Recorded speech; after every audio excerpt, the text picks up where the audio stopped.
Նա հայտնեց այնպես անսպասելի,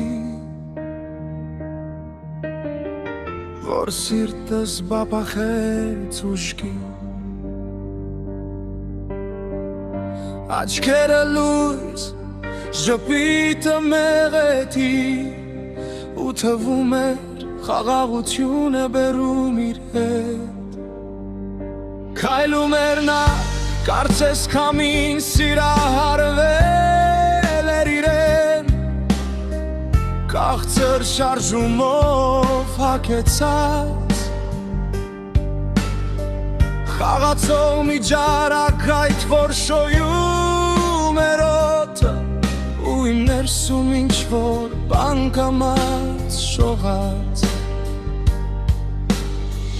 նրա անունը չգիտեի, բայց հոգիս արդեն գիտեր, մի կյանք առաջ երևի սիրել եմ նրան, և հիմա կրկին վերադարձել է, նա իմ լույսն է, իմ հանգիստը, իմ տաք շունչը գիշերվա,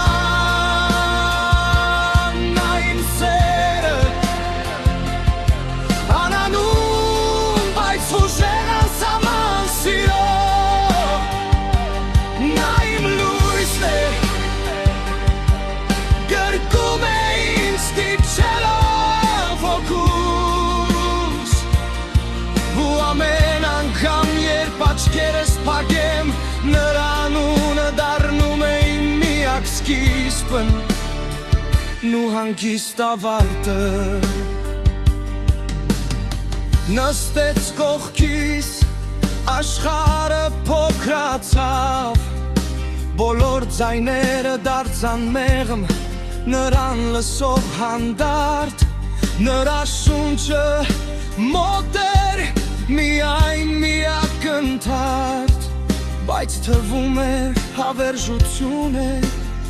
որ չի վախենում անցնել, մի բառ ասաց, ու այդ բառից հետո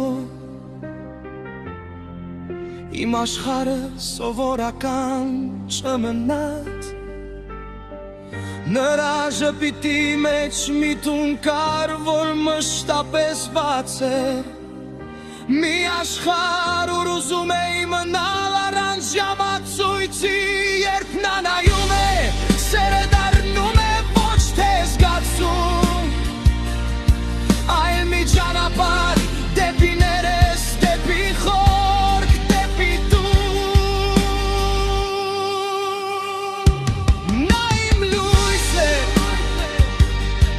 իմ հանգիստը, իմ տաք շունչը գիշերվա,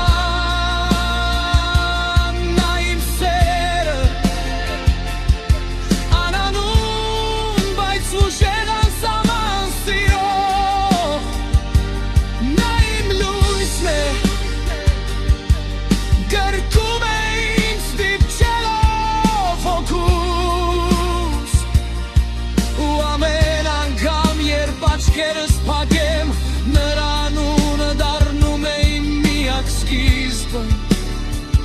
ու հանգիստ ավարտը, երևի հենց այսպես է լինում սերը, առանց աղմուկի, առանց թաքուն հարցերի, պարզ ու բաց, ինչպես լուսնի շողը ջրի վրա, նա էլ այդպես է, դանդաղ, մեղ, բայց անժխտելիորեն, իմա, նա իմ լույսն է, աչքերիս մեջ ապրող մի հավես թափանցիկ լավ, նա իմ սերը, իմ հոգու եզերքին գրված ամենակեղեցիկ բան, նա իմ լույսն է, անուն չունեցող, բայց իմ ներսում հազար ձևով կանչված, ու որքան էլ հեռանա իմ սիրտը նորից գիշերը իր լուսնի ինչպես ծովը իր ափին